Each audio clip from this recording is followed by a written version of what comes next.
This video is going to provide you with a quick walkthrough of how to submit your conference materials to the International Symposium on Arab Youth Conference Proceedings, which are being hosted in the Scholarship at U-Windsor Institutional Repository.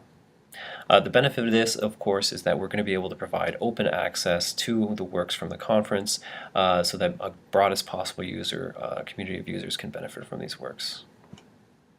So the process is really simple, and in an email I sent out, you'll have been given a link that gets you to this landing page. And once you're here, all you need to do is click on Submit Conference Materials here on the right-hand side. Since you'll be a new user, most likely, you'll have to create an account, and that's a very simple and painless process. You just have to choose an email address to associate with it and make up a password, and that's pretty much it. And once you've done that, you can enter that information and log in.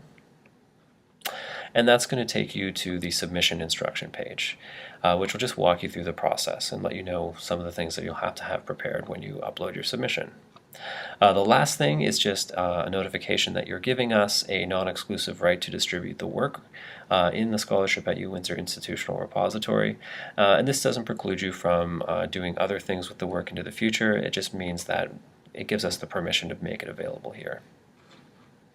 So you'll check off on this and then you'll continue. And that'll give you to a quick submission page that tells you how to enter the information about your talk. So what was your title? What is your name? Where are you from?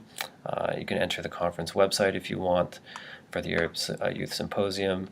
And then you can pick whether what you're uploading is a keynote presentation, a poster session, or a presentation. So whatever one applies to your case.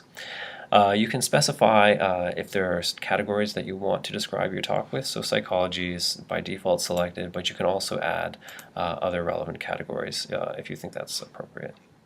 You can give a brief description or the abstract of your talk, and that's going to help improve its visibility and discoverability in Google and Google Scholar. And then you can add any additional comments that you want, or any other streaming media information. Finally, you can upload the file. So if the file is on your computer, you can just browse and pull the file off your computer. If you have the file uploaded on another website, you can enter in the web address for that file. And those are the two main options. The other one, the link out to a remote file, link out to the file on a remote site, just points the user to the file somewhere else. It doesn't add the file to the repository, which is what we would prefer. So use one or two.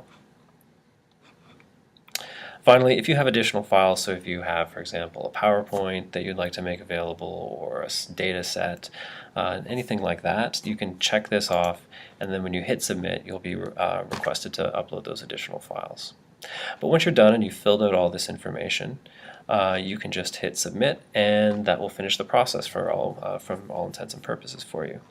And what that will do is it will send all this information to me as the repository administrator, and then I'm going to eventually make that available here once I've just checked over all the information. So that's all for the process, and if you have any questions or follow-up, need any information, my email address is again going to be available through the email I sent out, so you can contact me that way, and please don't hesitate to do so if you have any questions. Thanks a lot for submitting to the conference proceedings.